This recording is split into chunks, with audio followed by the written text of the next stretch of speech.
You certainly see your world from up here. Mm.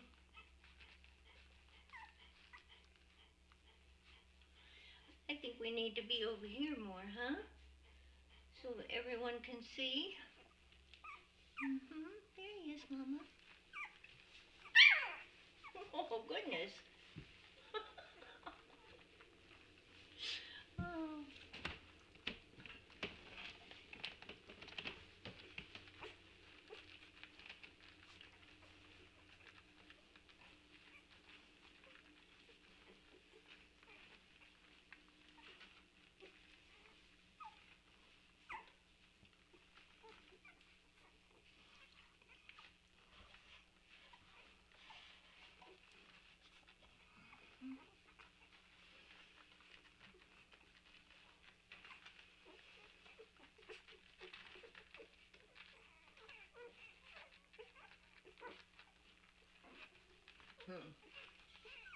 All right.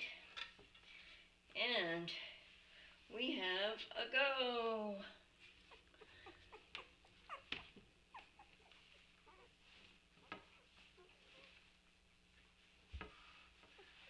Let's see if that isn't better. Oh, that's much better. That's much, much better. We can see puppies and Nanny's lap.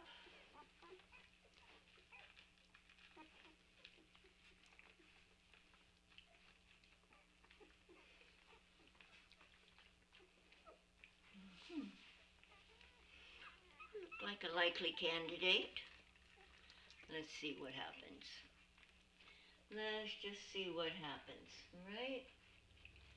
That's good. That's good. That's good.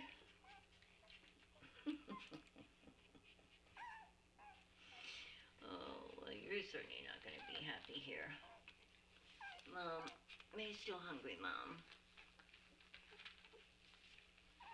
Okay. Ooh. Let us know if we have sound. Woohoo! 2 new comments. Yay! The sound is on. Well, a happy Friday to each and every one of you. It's a beautiful day in the neighborhood here. It's also a beautiful day in the 100-acre wood. So the puppies have been gorging themselves today.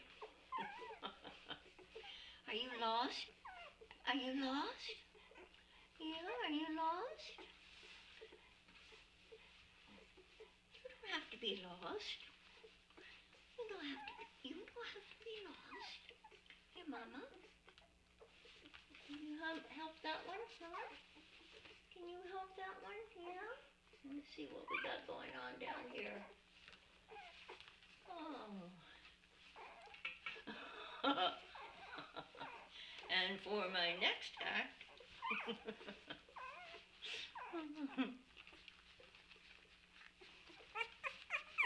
are you gonna chirp? Chirp, chirp, chirp. Chirp, chirp, chirp.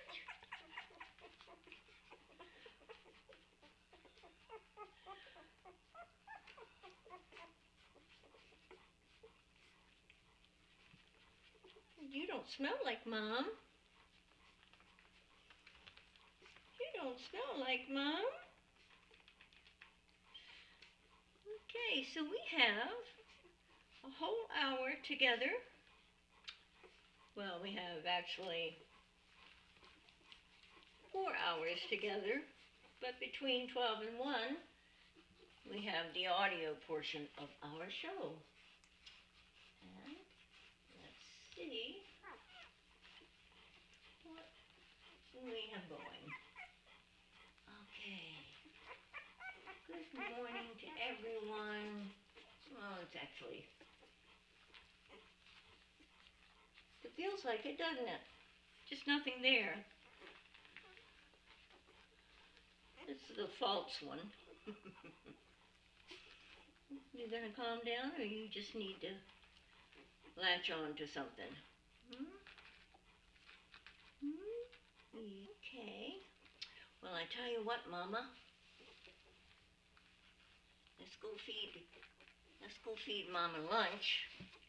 And then we'll come back and we'll read our story. I love this part where anything goes to get where you're going. This one over here is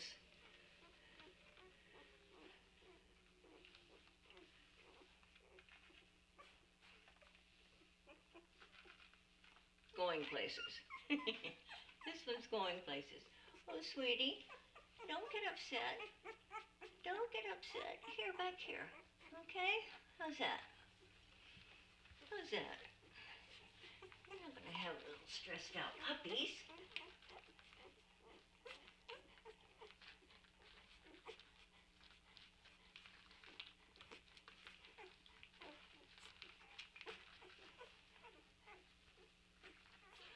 Oh, I don't know if you can read my shirt. It was a present for my last birthday. And by last, I mean last. No more birthdays. Peace, love, and coffee.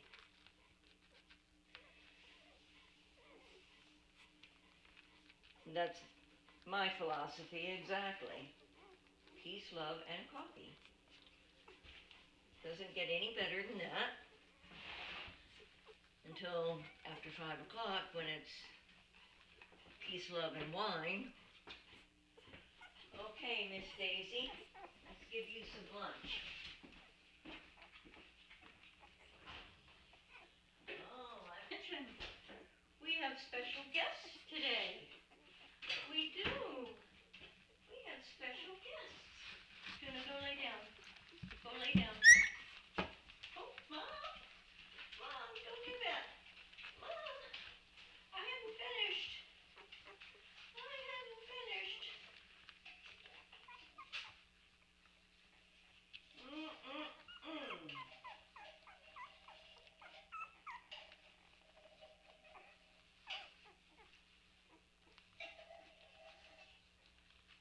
Every time I open,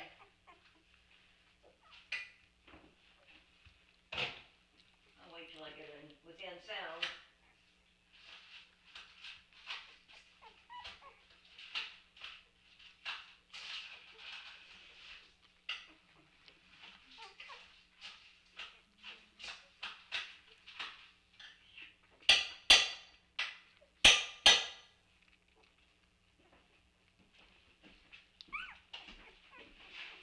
Okie dokie. Woohoo! It's lunchtime. It's lunchtime for Mama. There you go. Right there.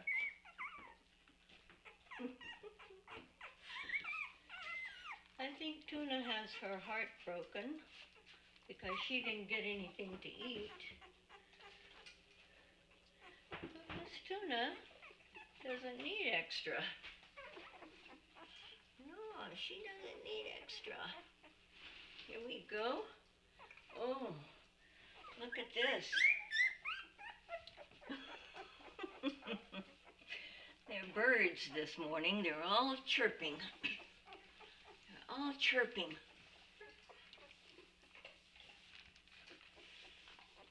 I'm sorry to be doing this and not prepared, but Lou was here earlier and it was really nice to catch up. I hadn't talked to her or visited. We hadn't been visiting in a long time. So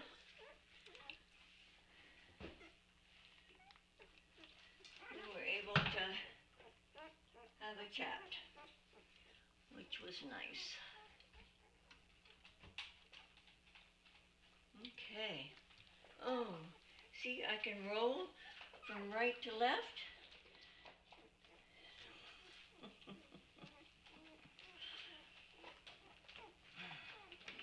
Yep, that one's called the half body roll.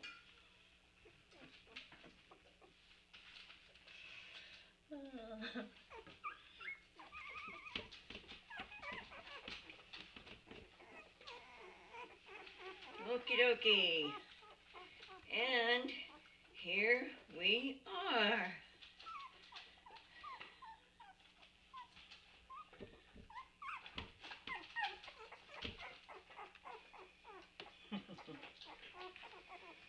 My little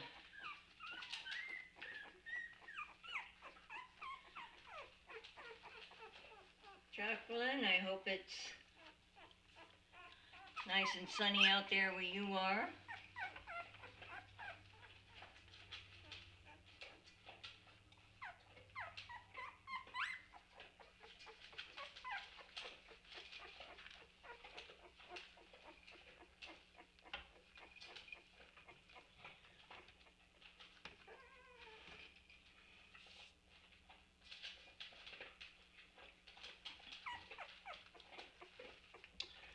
Okay, who wants to be first?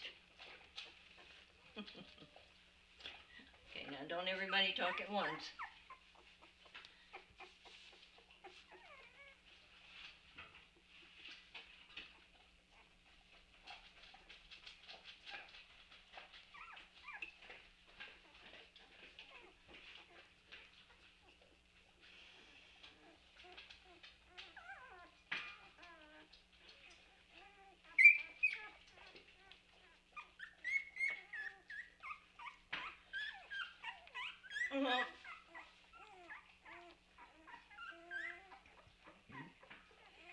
Excuse me.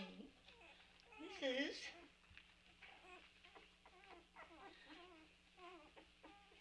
is our little boy. Not so little anymore. These guys are in the rapid growth period of the first 2 weeks.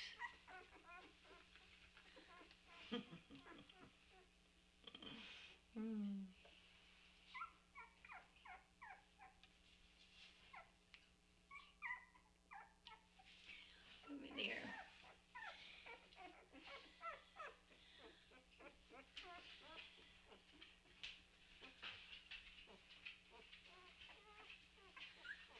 Okay. Now, Mama needs to go outside and get busy after she's had lunch. So that's what we're gonna do.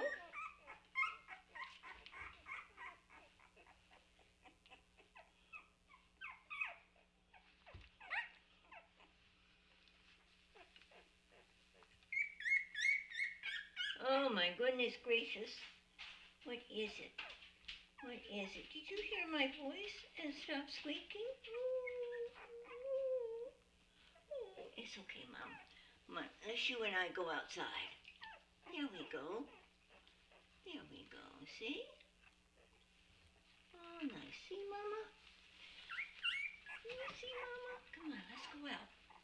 Daisy says she needs to go get busy.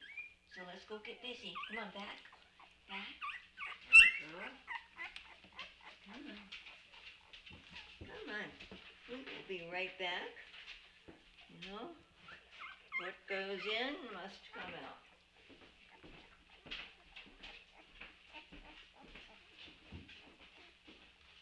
Are you going out? You want to go out?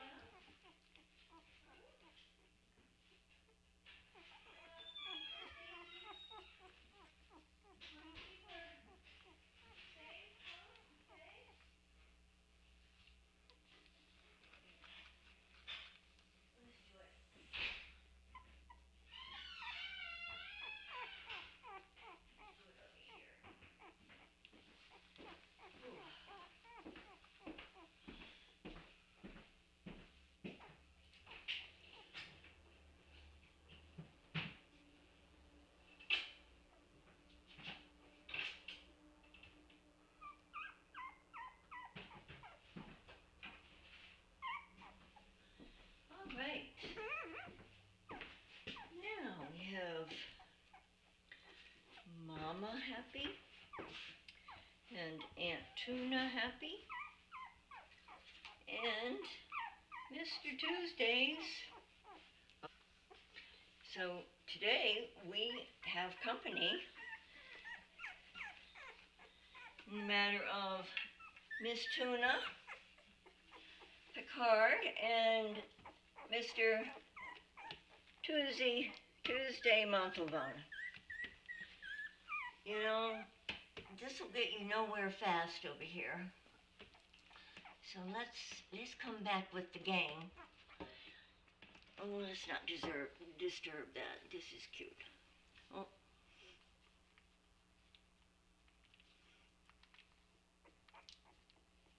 Come on. It's okay. It's okay. Oh. So today we have the chirp de soleil. They're all chirping today. You can tell they're chirping because they use their stomach to chirp. Not really, but it looks like it. So, we're going to read the next chapter of the book that was selected for us.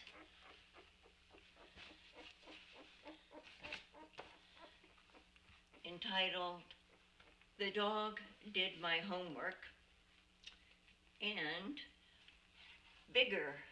Bigger is the one we will be reading today. Okay, let's see. Yes, Susan Tuna is here.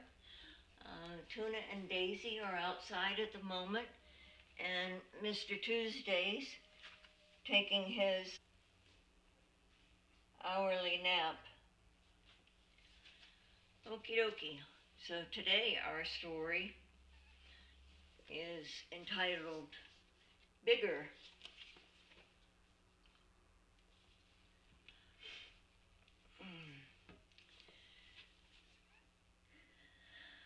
The author sets this science fiction story on another planet sometime in the future when interstellar space travel is possible.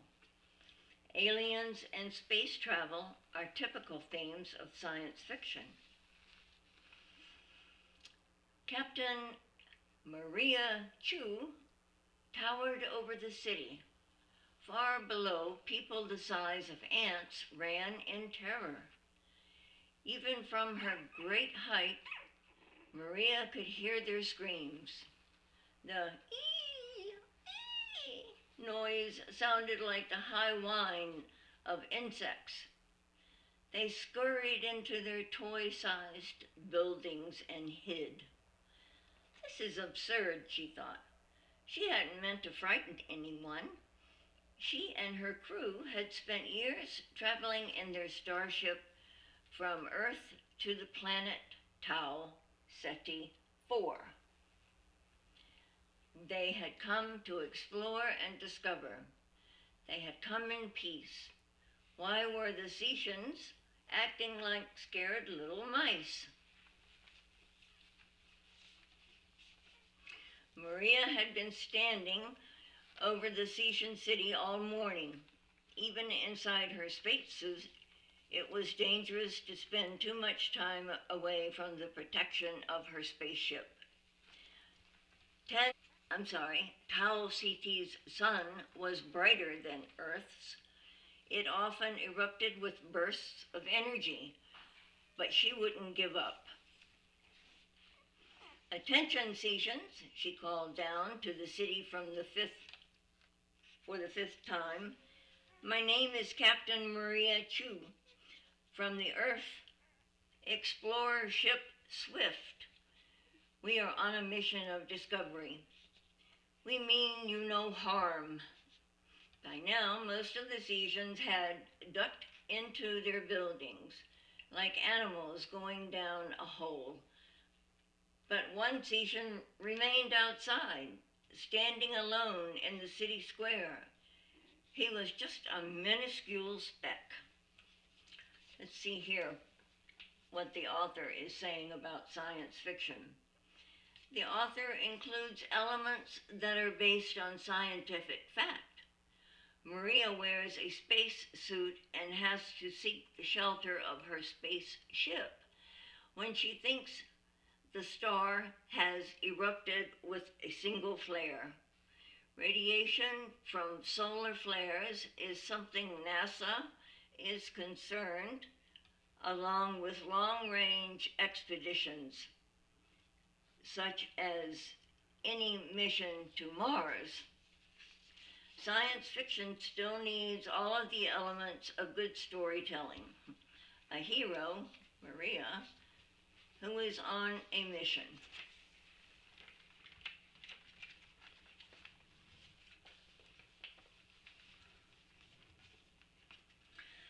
The author imagines the effect of science and technology on people and so the story's advanced Earth technology lets Maria and her ship travel far distances through the Tau City 4.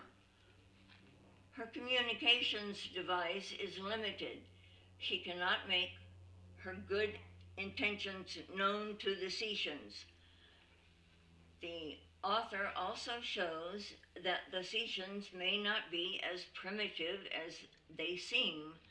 They are actually responsible for overcoming Maria's language transition barrier. The author reveals the purpose of Maria's mission and develops the plot. She is having problems making herself understood. Okay, and on that note, I need something to drink.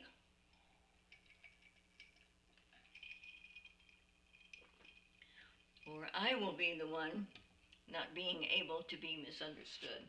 Alrighty.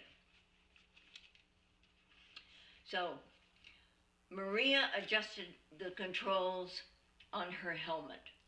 Her visor magnified her vision until she could see the microscopic Cetian more clearly. If only she had a button to press that would make the Cetian understand she wasn't planning to crush him. But there was only so much that 24th century technology could do. Giants bring death, squeaked a voice. The Cetian was talking to her. Maria was so excited, she clapped her gloved hands together. Thwap.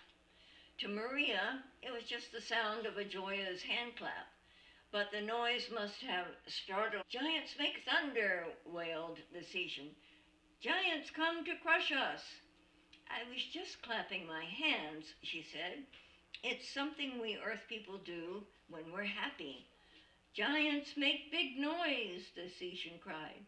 First, they make flames in sky. Then comes great shadow. And then giants destroy. What was the Cetian talking about?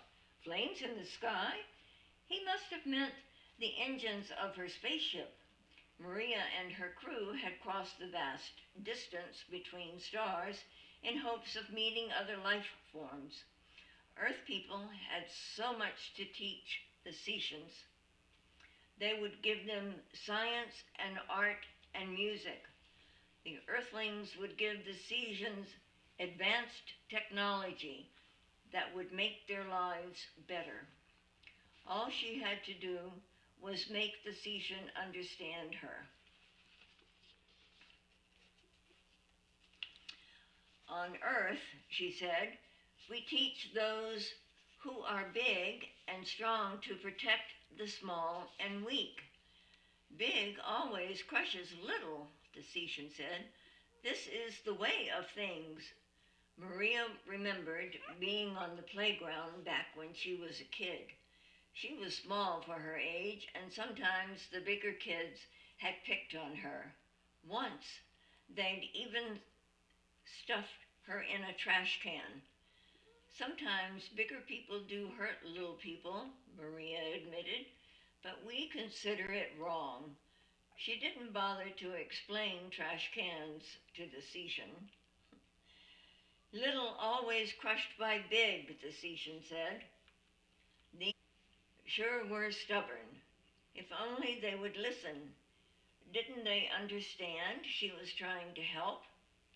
Maria wouldn't give up. The Earth, On Earth, it doesn't matter if you're big or little. Everyone has the same rights. Even the smallest person can have an important job.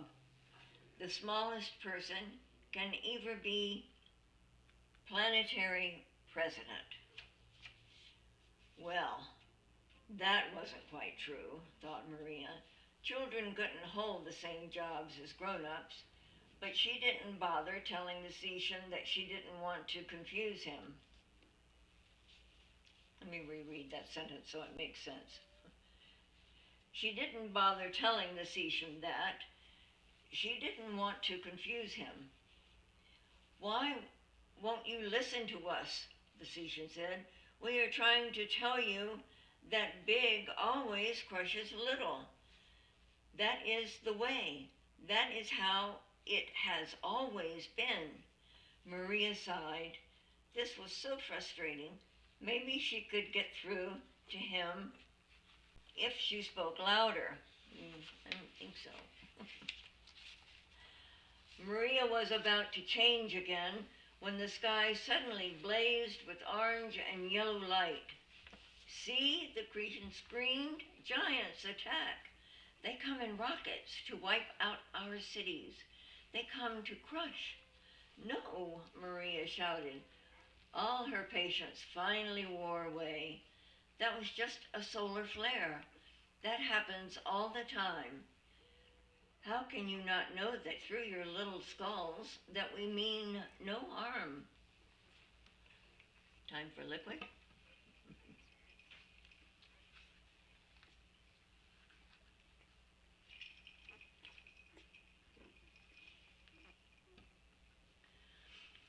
But the Cetian wasn't listening at all. He just kept crying about the giants and all the crushing they would do. Maria watched helplessly as he fled into one of the buildings, calling out something that sounded like, "Go!" She stood above the city alone, her shoulders bent with dejection. She turned and walked back toward her ship. Best to get there soon, before another solar flare. Maria was upset about failing in her mission. The Cetians would just have to scurry about as they always had, without the technological wonders of Earth. Their civilization would stay small and primitive. They would remain backward. It was a shame, but it was their own fault for not listening to her. Maria was almost back to her ship when a shadow fell over the sun. Wary, she looked up. What she saw made her scream, and she started running the rest of the way to her ship as fast as her legs would carry her. The Cetian had tried to warn her. He told her about great flames in the sky. He told her about the great shadow that would fall over the world. He told her about great giants. In the distance, billowed around a newly landed spaceship. It was colossal, taller than the mountains of Earth. The ground shuddered. Bahoom, Bahoom.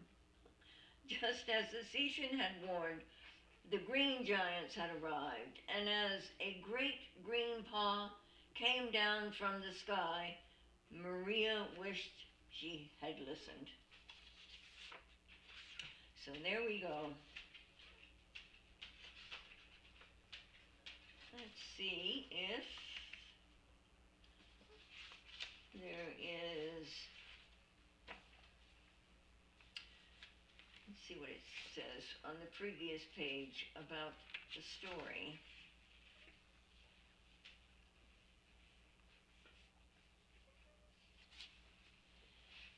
Okay, time to put foot here. Hey, Mama. We just have a nice little trip outside. Okay, the story ends on a dark note. Maria, though a giant to the Cetians, is about to be crushed by an even bigger race of intentionally destructive giants. The story is making a point about humanity and how we live today. It addresses issues of different cultures struggling to understand each other, and in more general terms, the pitfalls of failing to achieve understanding by not listening to others. So there you have it. Another science fable. Well, this is a nice little book. I like books that explain to children what's going on in the story when children first learn how to read. So, very good. Very, very good.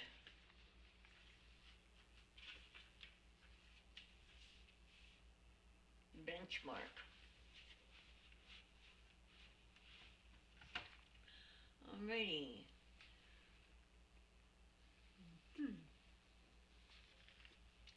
Okay. The little one, oh, this was before, is hugging its sibling. Daisy Dad, wow. Chirp de Soleil quieted down so quickly once the storytelling started. You go, Gracie. Yep, I have the voice that puts everybody to sleep.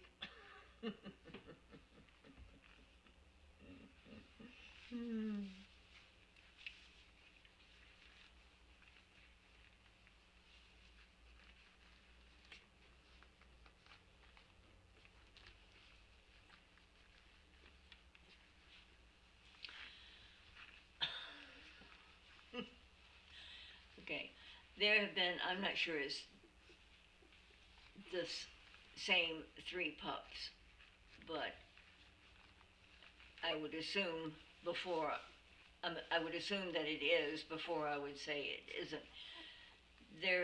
The 3 puppies have been trying to intertwine 3 times like this, but 3 times. It was indescribable. It was just so funny.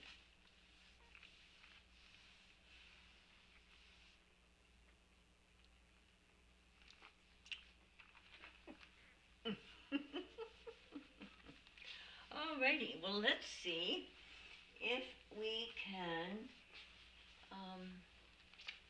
do a little relaxation treatment. Look, see how these 3 are trying to form a pyramid? Oh.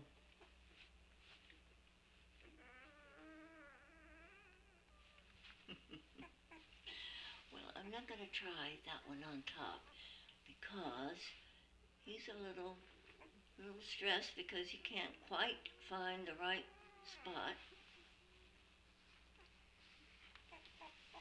Oh, and we are nice and relaxed. Yeah, we are. Yeah, we are. Yeah.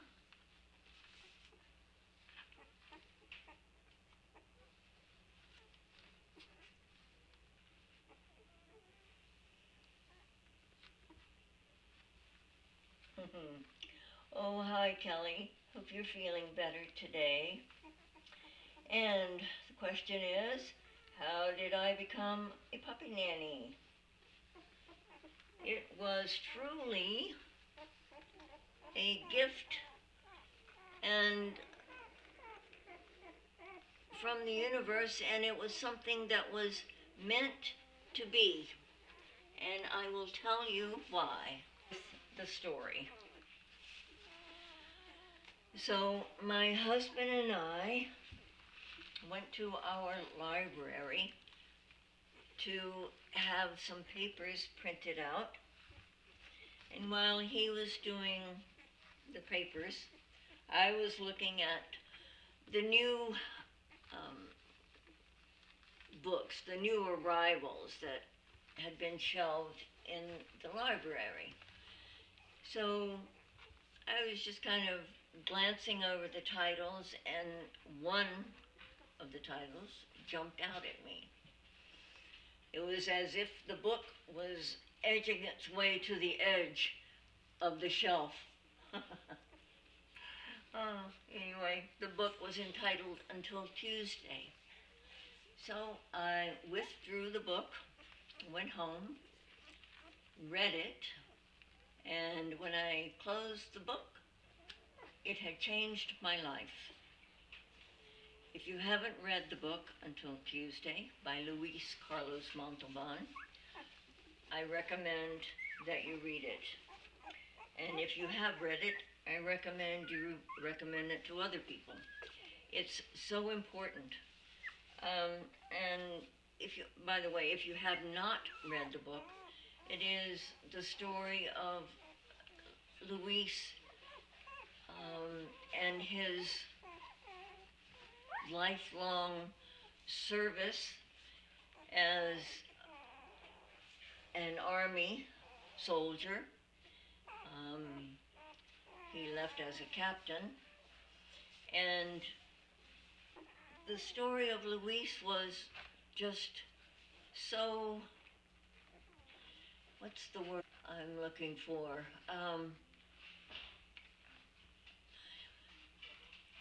Was so impressive.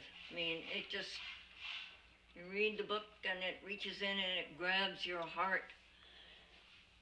And it was a story of how he had become wounded in the, I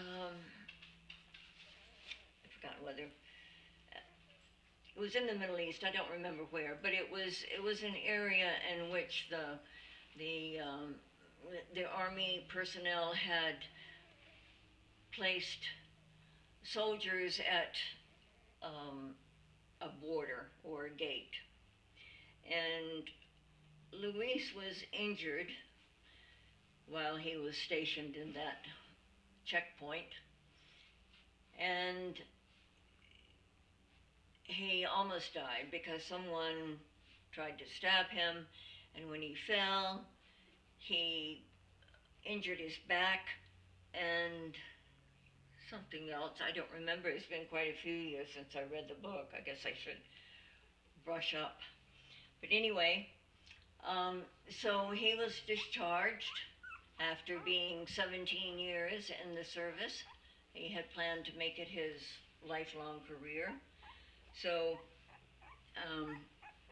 I know that must have been devastating to him as much as being injured. Oh, it's a call from the wilderness. So his story goes on to tell that with his PTSD and injury, and he was trying to forget everything, and the way he tried to do it was in many, many bottles of rum. And of course he knew that that wasn't the way, and finally it dawned on him that he better turn things around if he wanted to live. So he was watching TV, and there was information about service dogs for veterans, and it happened to be something mentioned about ECAD.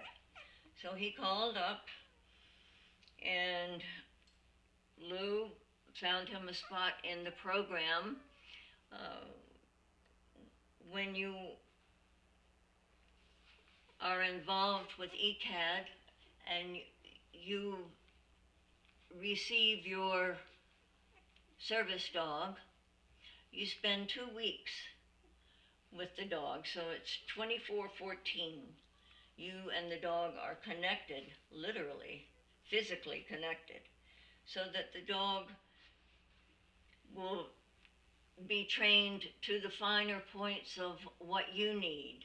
So the dog's finer point training will be different from someone in a wheelchair than someone who has PTSD.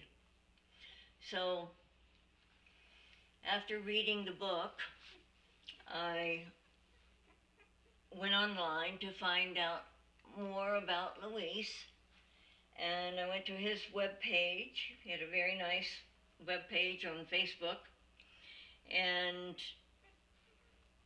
he at the time was doing a lot of, he and Tuesday were speaking all around the country. And this happened to be Veterans Day week, 2011, and I saw on his page, his Facebook page, that he was going to be speaking at the Fairfield Library in Fairfield, Connecticut. Now, Fairfield is about 30-minute drive from our house. So Ken and I, my husband and I, went. And it happened to be raining extremely hard that night. It was a torrential downpour, one where you had to pull off the side of the road because you couldn't see. It was raining so hard. So Luis was driving up from New York City, and of course the weather slowed him down. He was supposed to arrive at the library at 7 o'clock and speak for an hour and so forth, and then sign books and mingle with the people. Well, they received word at the library that he was delayed because of the weather, but he would still be there, but it would be late. So in the meantime, our beautiful Lou went up to the podium and told everyone who was there how ECAD was started. And she spoke for about an hour telling us about how the program started, and ECAD was helping the community because at the time they had a campus on at Children's Village in Dobbs Ferry, New York. So that was kind of like a win-win situation, because the kids, the troubled kids who were on campus, if they earned the privilege and their behavior was good enough, they could help train the dogs. So it's a good win-win situation from both sides. And training the dogs for free, and the dogs helping the kids become more mature and like themselves. So after she finished telling us all of this and the goal of ECAD, she mentioned that they had recently moved from New York to Connecticut. Well, my ears perked up, and after the talk, and Luis arrived just as Lou was finishing talking. So Luis gave a short, condensed speech or talk of the one that he had planned. So after all of the speeches were done, and Luis was sitting down with Tuesday and signing his books, I went over and introduced myself to Lou. Told her that I heard, she had mentioned that she and her husband had recently moved to Connecticut. And I asked her where in Connecticut. And she said, oh, a little town called Bethel. Well, of course, you know, that's where I live. So I asked her where in Bethel, and she told me the address, and I looked at her and I said, you know, that's a half a mile from my house. So that's the long version of how I became a puppy nanny. As we went to, let's see, so this was in November, the Veterans Day talk and so forth, and then through email, ECAD had posted an invitation to their Christmas party at Children's Village. Well, Ken and I, my husband and I went. And of course we learned more about the training, more in detail about the training of the golden retrievers to be service dogs. You know, we saw the boxes where they learned to get under, and there was a light switch that the dogs used to turn on and off. They had a clothes dryer so that the dogs could learn to take the clothes out of the dryer and put them in the basket, in the clothes basket.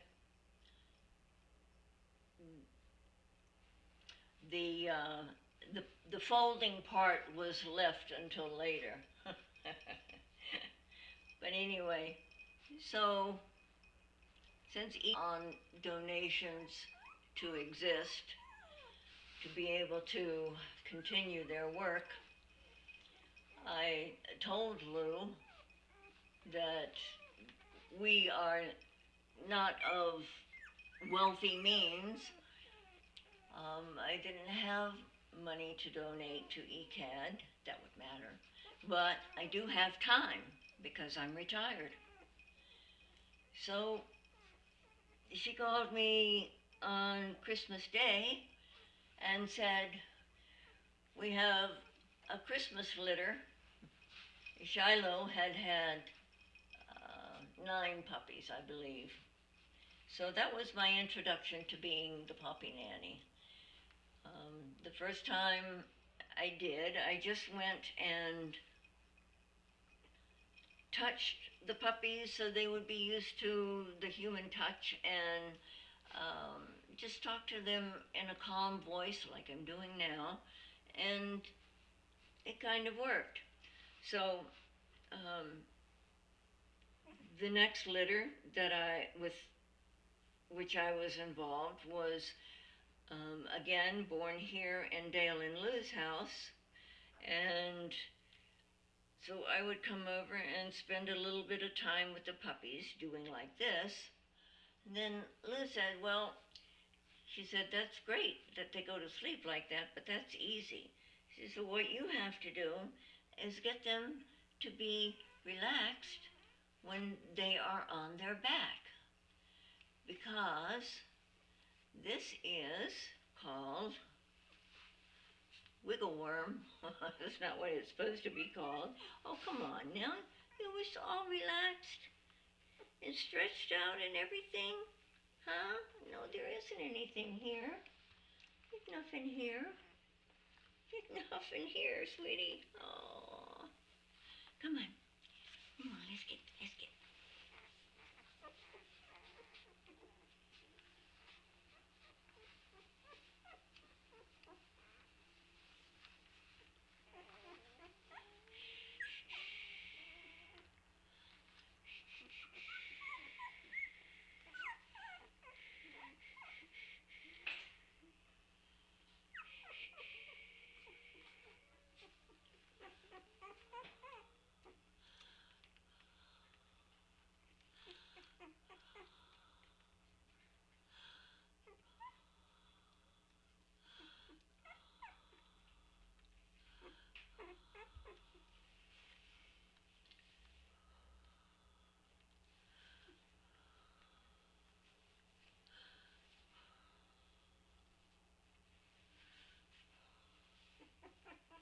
Oh, that's just not gonna work. Okay, I'll put you down here with your with your brothers and sisters. So that's how I became the puppy nanny. And the first, I don't know, 3 or 4 litters I did, there was there was no sound. We used no sound, and the camera was on all the time, as it is now. But I would just come and handle the puppies, and just my hands and the puppies were on camera. And the response to the puppies being live was just incredible. So it's where it is today. Seems like every litter we learn. I've certainly learned something new, and of course every litter is different, just like every child. This litter is the second litter from Daisy, and Daisy's mate, the first litter, was Patriot, and Patriot also sired this litter. Patriot is a golden retriever who is a gift to ECAD. Patriot was given in honor of the woman's son, and who died in Iraq. So her son is continuing through Patriot to serve his country. All of our dogs are trained for 2 years. That's their service dog training, and at the end of 2 years, or whenever, but sometimes the litter will learn so quickly it won't quite be 2 years, but lost my train of thought. Was derailed.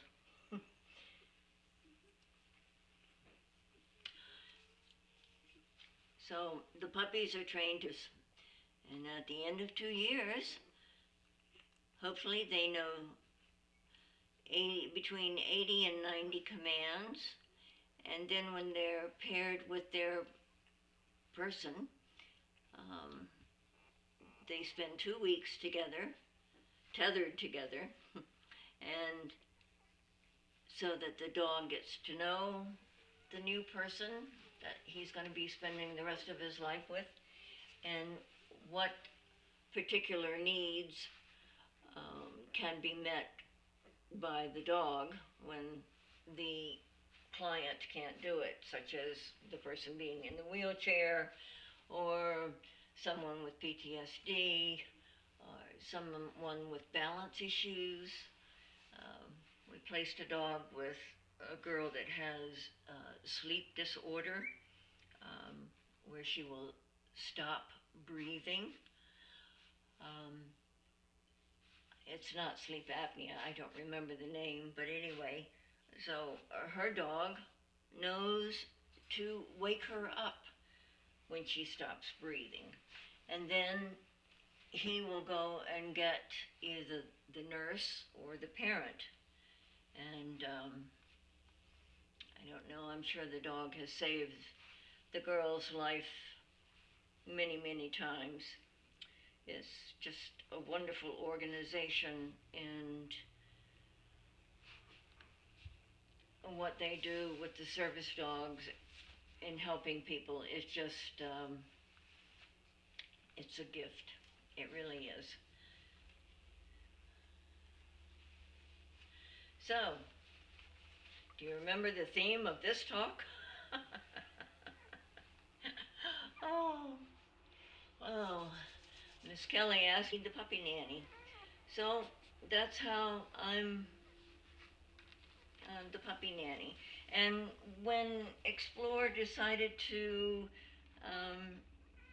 be a little more involved and allowed sound for this show, sort of, actually it was Lou and Dale, through the Explore.org Foundation.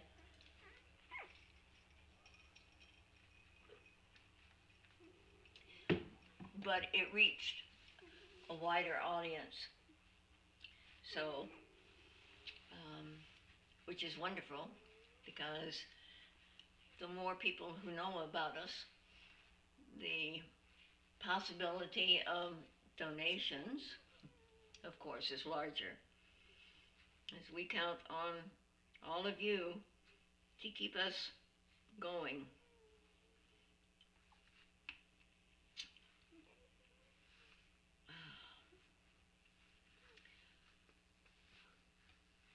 Okay, let me catch up on these remarks here. How did you become a puppy nanny? Okay. And how lucky is ECAD that you found them? I read until Tuesday. Thoroughly enjoyed it, right? It's a life-changing book. And Kelly, thank you. Wow, what a moving story. It is a gift to hear it. Thank you, giving of yourself to ECAD, the dogs, and all you serve. I lived in Bethel, Connecticut from age 18 months to age 5 years old. New Milford from 5 to 6 years old. That's for sure. Dogs are smarter than most people think. Amazing work you are involved with, Gracie. Thanks for all you do. Thank you, you people. It's, you know, it's a gift. Me doing this is a gift. Not me giving them to them, but being able to do this for me is a gift, because it's my heart's joy. You know, when you find something that's your heart's joy, you should embrace it and grow with it.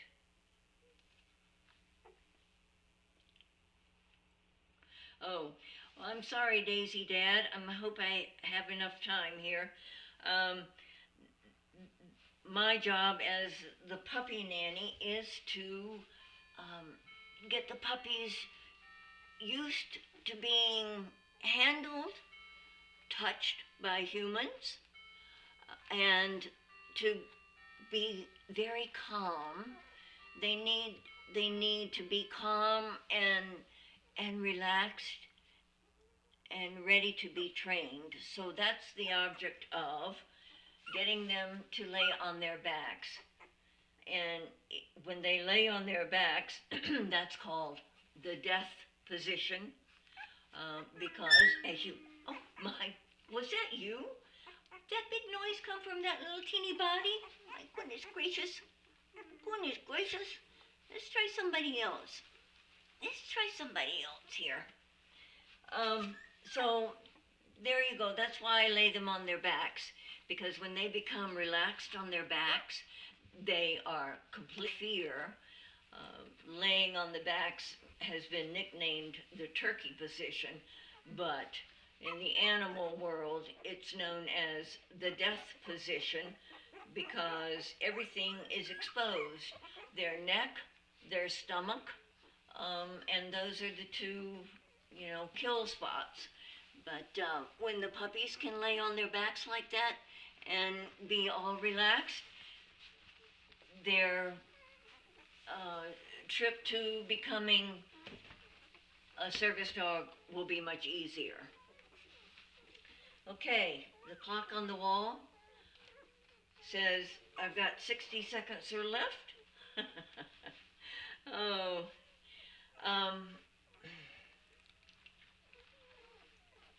Oh, thank you, Patricia. And one last comment. Have a wonderful weekend yourself, Karen, and all of you explorers. And,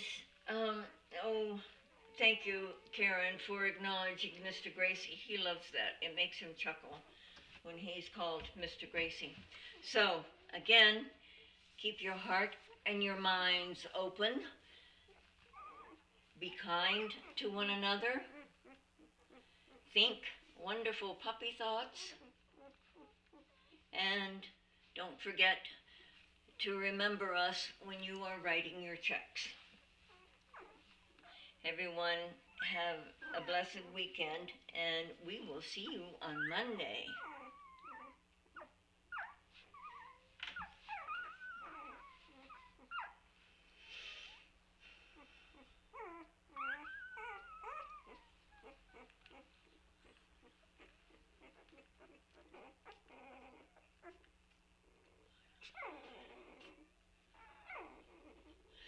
Oh, sure.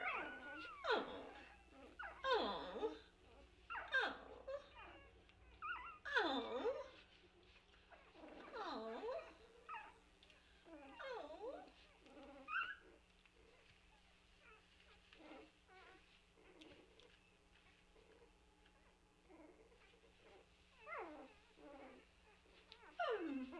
Yes, we have been visited by the birds today.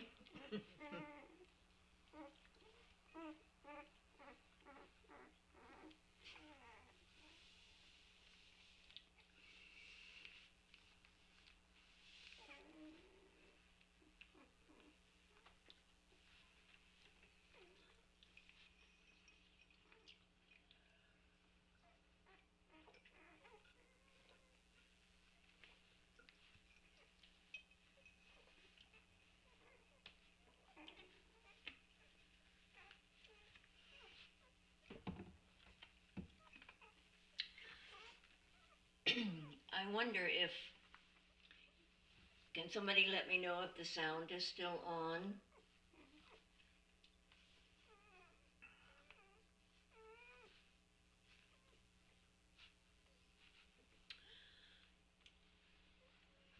I'm hoping we have sound for just a few minutes more, but maybe not.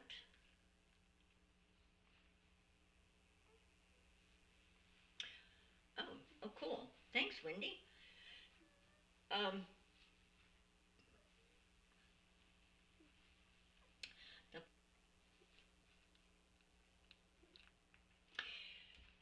Well, Daisy is out of sight from the camera, but she's right here on the floor. So, trust me, if the chirp de soleil gets a little bit louder, she will be front and center. She will be front and center. Let's try. Let's try again. But these little guys are going to be hungry again because, you know, it's been more than, well, they've gone a long time.